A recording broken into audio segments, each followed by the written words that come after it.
2024 թվականից տենց նամակներ էին գալիս ազդակներ, սոցիալական ցանցերում նաև որոշ գրառումներ, որ կառավարությունը հարկային տերոր է սկսել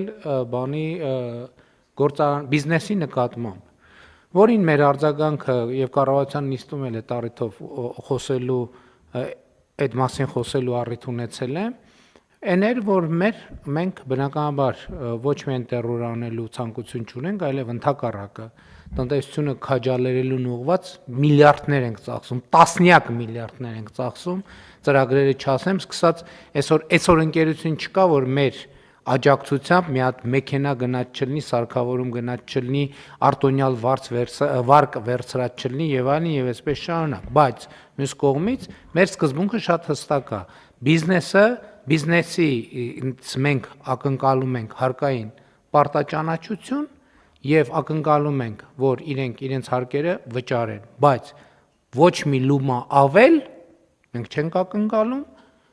բայց նաեւ ոչ մի լումա պակաս, ոչ մի լումա ավել, ոչ մի լումա պակաս։ Որից հետո ինչ տեղի ունեցավ, մենք 2024 թվականից կարծեմ, եթե հիշողությունս չի դավաճանում, ունենք գործարար աշխատաժողովի ֆորմատ, այս խոսակցությունների համատեքստում մենք նախորդ տարեվերջին ջերմուկում ունեցանք հանդիպում։